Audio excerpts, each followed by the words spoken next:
ಅಲ್ಲ, ಇಲ್ಲಿಗೆ ಯಾಕೆ ಕರ್ಕೊಂಬಂದೆ ರಜನಿ?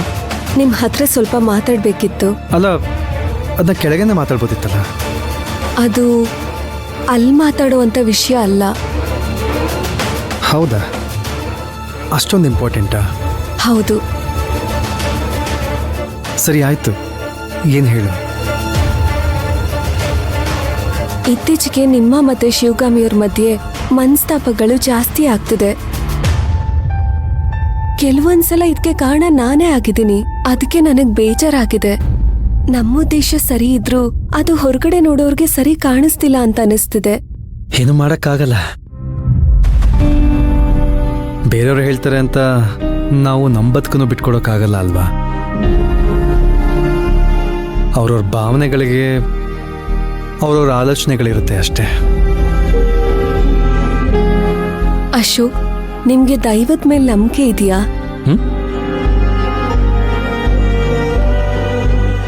ದೈವ ಮೊದಲೇನಿರಲಿಲ್ಲ. ಸುಮಾರು ಸಲ ನನ್ನ ಜೀವನದಲ್ಲಿ ಅನುಭವಗಳಾಗಿದ್ದಾವೆ. ಆಗಿಂದ ಒಂದು ಮಟ್ಟಕ್ಕೆ ನಂಬೋಕೆ ಶುರು ಮಾಡಿದ್ದೀನಿ. ನನಗ್ ಪರಿಚಯ ಇರೋರೊಬ್ರು ಪವಾಡ ಪುರುಷರಿದ್ದಾರೆ. ನನಗ್ ತುಂಬಾ ಸಂಕಟ ಆದಾಗ, ಮುಂದೆ ಏನ್ ಮಾಡ್ಬೇಕು ಅಂತ ಗೊತ್ತಾಗದೆ ಇದ್ದಾಗ ಅವ್ರನ್ನ ಹೋಗಿ ನೋಡ್ತೀನಿ, ಅವ್ರನ್ನ ಭೇಟಿ ಆಗ್ತೀನಿ. ಒಂದ್ಸತಿ ಅವ್ರ ಜೊತೆ ಮಾತಾಡಿದಾಗ ನನ್ನ ಅವ್ರ ಆಶ್ರಮ ಕರೆದ್ರು. ಅವರು ಈ ತಾಯ್ತ ಕೊಟ್ರು.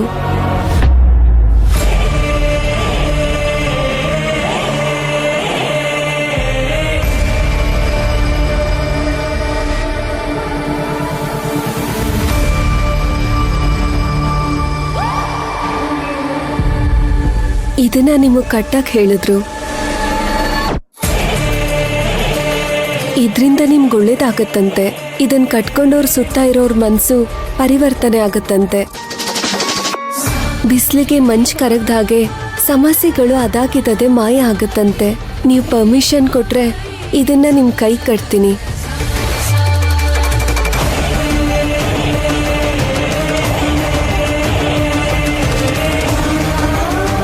ಕಟ್ಟಿ, ಪರವಾಗಿಲ್ಲ. ಯಾವ್ದಾದ್ರು ಒಂದು ರೀತಿಲಿ ಸಮಸ್ಯೆ ಪರಿಹಾರ ಆದರೆ ಸಾಕು. ನನ್ನ ಒತ್ತಾಯ ಕಟ್ಟಿಸ್ಕೋಬೇಡಿ.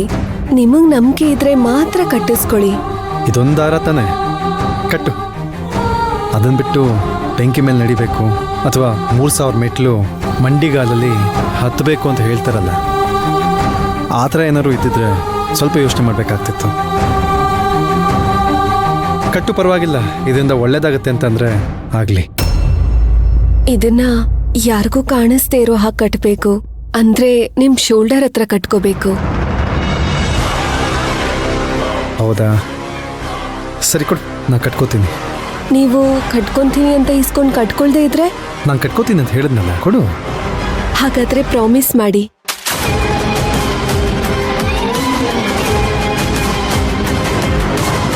ಪ್ರಾಮಿಸ್.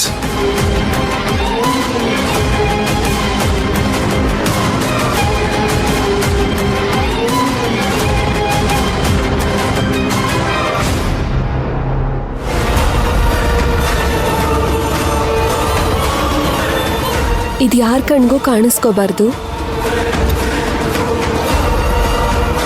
ಸರಿ, ಆಯ್ತು. ಬೆಳಗ್ಗೆ ಸ್ನಾನ ಮಾಡಿ ನಾನೇ ಕಟ್ಕೋತೀನಿ. ಹೋಗೋಣ ಕೆಳಗೆ? ಸರಿ.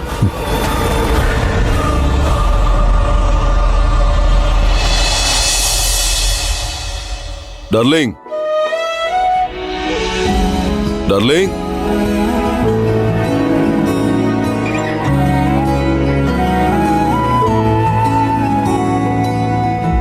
ಡಾರ್ಲಿಂಗ್. ಏನ್ ರಾಜು? ಆಫೀಸ್ಗೆ ಹೋಗ್ತಾ ಇದ್ದೀನಿ ಡಾರ್ಲಿಂಗ್, ಆಶೀರ್ವಾದ ಮಾಡಿ. ಒಳ್ಳೇದಾಗ್ಲಪ್ಪ. ಅಂದ್ಹಾಗೆ ರಾಜು, ಶಿವಗಾಮಿ ಜೊತೆ ಲಾಂಗ್ ಡ್ರೈವ್ ಹೋಗಿದ್ಯಲ್ಲ, ಏನಾಯ್ತು? ಏನಾಗುತ್ತೆ? ಏನೂ ಆಗಿಲ್ಲ. ನನ್ನ ಹತ್ರ ಏನೋ ನಾಚಿಕೆ? ಏನಾಯ್ತಂತ ಹೇಳು. ಡಾರ್ಲಿಂಗ್, ನಾವು ಹನಿಮೂನ್ಗೆ ಹೋಗಿಲ್ಲ, ಜಸ್ಟ್ ಲಾಂಗ್ ಡ್ರೈವ್ ಹೋಗಿದ್ದಷ್ಟೇ. ನಿಧಾನಕ್ಕೆ ಮಾತಾಡ್ಕೊಂಡು ಹೋದ್ವಿ, ಮತ್ತೆ ವಾಪಸ್ ಬಂದ್ವಿ. ಆದ್ರೆ ಎಲ್ಲೋ ಒಂದ್ ಕಡೆ ಕಬ್ಬಿನಲ್ಲಿ ಕುಡಿದ್ವಿ ಅಷ್ಟೇ. ಏನ್ರು ಈ ಕಾಲದ ಹುಡುಗರು ಹೀಗಿದ್ದೀರಾ? ನಮ್ಮ ಕಾಲದಲ್ಲೇ ಪರವಾಗಿಲ್ಲ. ಜಾತ್ರೆಯಲ್ಲಿ ಹುಡುಗರು ಕಣ್ಣು ಹೊಡೆಯೋರು, ಸೊಂಟ ಹಿಡಿಯೋರು. ಕುಂಕುಮದ ಡಬ್ಬಿ ಕತ್ತಿಗ್ ಸರ ಎಲ್ಲ ಗಿಫ್ಟ್ ಕೊಡೋರು. ಮದುವೆ ಆಗ್ತಿ ಅಂತ ಹಿಂದೆನೆ ಬರೋರು. ಡಾರ್ಲಿಂಗ್, ಮದ್ವೆ ಆಗ್ತಿ ಅಂತ ಶುಗಮಿ ಹತ್ರ ಹೆಂಗ್ ಕೇಳಕ್ಕಾಗತ್ತೆ? ಅವಳಿಗೆ ಆಲ್ರೆಡಿ ಮದ್ವೆ ಆಗಿದೆಯಲ್ವಾ? ಅಲ್ಲ ಕಣೋ, ಗೋಲ್ ಕೀಪರ್ ಇದಾರೆ ಅಂತ ಗೋಲ್ ಹೊಡಿದೇ ಇರೋಕ್ಕಾಗತ್ತಾ? ಡಾರ್ಲಿಂಗ್, ಇತ್ತೀಚೆಗೆ ನೀನ್ ಸೋಷಿಯಲ್ ಮೀಡಿಯಾ ನೋಡಿ ಹಾಳಾಗೋಗಿದ್ಯಾ?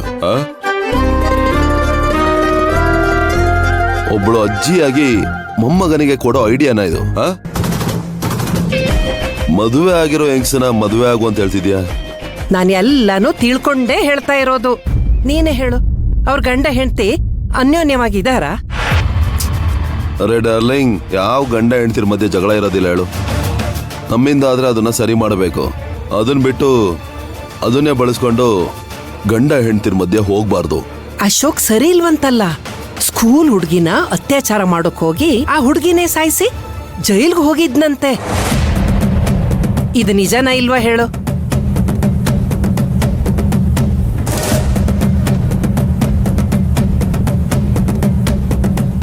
ಡಾರ್ಲಿಂಗ್, ಯಾರು ಹೇಳಿದ್ ನಿನಗೆ? ಯಾರು ಹೇಳಿದ್ರಿ ಏನು? ನಿಂಗ್ ಯಾಕದೆಲ್ಲ? ನಾನ್ ಕೇಳಿದ್ದು ನಿಜಾನೋ ಸುಳ್ಳು ಹೇಳು ಅಂತ ಅಷ್ಟೇ.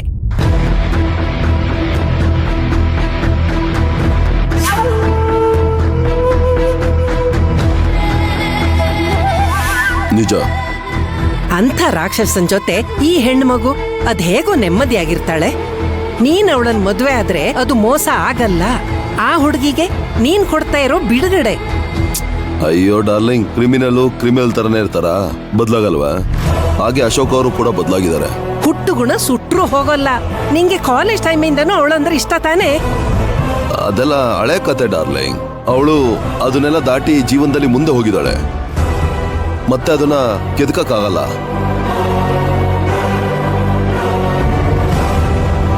ಕಷ್ಟನೋ ಸುಖನೋ, ಗಂಡ ಹೆಂಡತಿ ಮಕ್ಕಳು ಅಂತ ಜೀವನ ಮಾಡ್ತಿದ್ದಾಳೆ. ಅವಳನ್ನ ಡಿಸ್ಟರ್ಬ್ ಮಾಡೋದು ಬೇಡ ಡಾರ್ಲಿಂಗ್. ಡಾರ್ಲಿಂಗ್, ನಂಗೆ ಟೈಮ್ ಆಯ್ತು, ನಾ ಹೊಡ್ತೀನಿ. ಬಾಯ್.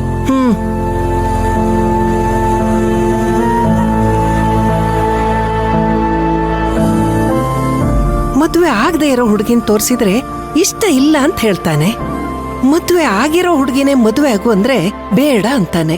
ಇವನ್ ಮದ್ವೆ ಊಟ ಹಾಕ್ಸೋಕೋ ಮುಂಚೆ ನನ್ ತಿತ್ತಿ ಊಟ ಹಾಕ್ಸ್ತಾನೆ ಎಲ್ರಿಗೂ.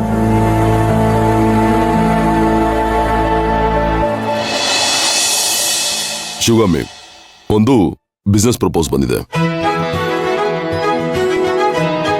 ಆರ್ಮಿಗೆ ಬುಲೆಟ್ ಸಪ್ಲೈ ಮಾಡುವಂತ ಕಂಪ್ನಿ ಅದು. ಏನ್ ರೇಟ್ ಅಂತ, ಎಷ್ಟು ಟರ್ನ್ ಓವರ್ ಇದೆ ಅಂತ ನೀವು ಕಲೆಕ್ಟ್ ಮಾಡ್ಕೊಳ್ಳಿ.